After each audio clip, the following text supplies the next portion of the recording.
හැපි දීපාවලි. අපි මේ පළවෙනි වතාවට කෝවිලකට ආවේ. ඉතින් දෙමළ සංස්කෘතියත් එක්ක අපි අද ඒ වගේ ඇඳගෙන ආවා. අපි ආසයි මේ වගේ දේවල් වලට සහභාගී වෙන්න. අපි අද උදේම නැගිටලා මුලින්ම කරේ ඇඳගත් එක. ඒ කියන්නේ අපි ආසයි මේ වගේ දේවල්. කියන්නේ මේ සංස්කෘතියට අපි සිංහල. නමුත් අපි ගරු කරනවා මේ ජාතියට. මොකද අපි ආසයි මේ සංස්කෘතියට. ඉතින් හැමදාම මේ වගේ අවස්ථාවක් හම්බ වෙන්නේ නැහැ. අපි ඉතින් අවස්ථාවෙන් උපරිම ප්‍රයෝජන ගත්තා. අයත් බලාපොරොත්තු වෙනවා මේ වගේ වැඩසටහනකට සහභාගී වෙන්න.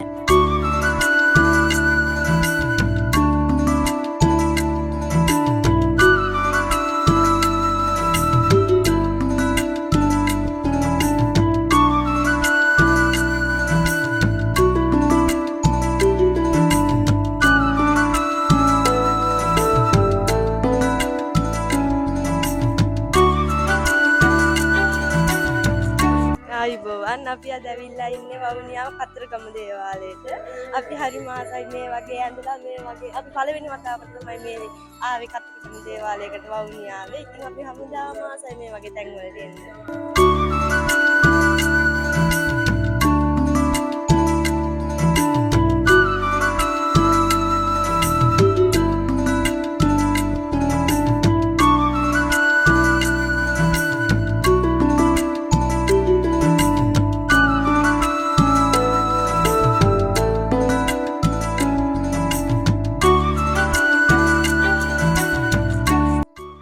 ගොඩක් සතුටුයි මේ වගේ මේ දෙයකට ආපු එක් ගැන. අපි හැමදාම පන්සල් යන්නේ. ඒ වුණාට මේ කෝවිලකට එනවා කියන්නේ මාරම සැහැල්ලුයි හිතට. හරි සතුටුයි ඉතින් මේ වගේ දෙයකට එන්න ලැබිච්ච එක ගැන. மாமடு கிராமத்தை சேர்ந்தவங்க. எங்கள் பிள்ளைங்க எல்லாம் சிங்கள பிள்ளைங்க. ஃபர்ஸ்ட் டைம் இந்த வவுனியாவில் இந்த கோவிலுக்கு வந்தது.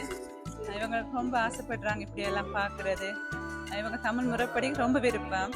ஆனால் ஃபர்ஸ்ட் டைம் இன்றைக்கி இப்படி வந்திருக்கிறது. இன்னும் கன பிள்ளைங்க இப்படி வர்றதுக்கு ஆசைப்பட்டுட்டு இருக்காங்க. ஆனால் வர்றதுக்கான வாய்ப்பு குறைவு. இன்றைக்கி ரொம்ப சந்தோஷப்பட்டிருக்காங்க. அவங்க எல்லாருக்கும் ஹாப்பி தீபாவளி சொல்கிறாங்க. இவங்க தமிழ் கதைப்பாங்க, ஆனால் கொஞ்சம் கொஞ்சம் தான் கதைக்கிறது. ஆனால் ரொம்ப சந்தோஷப்பட்டுட்டு இருக்காங்க. இந்த ஃபர்ஸ்ட் டைம் இந்த கோயிலுக்குள்ளே வரும்போது ரொம்ப சந்தோஷமாக வந்துட்டு இருக்காங்க. ரொம்ப சந்தோஷம். எல்லோருக்கும் ஹாப்பி தீபாவளி. தேங்க்யூ.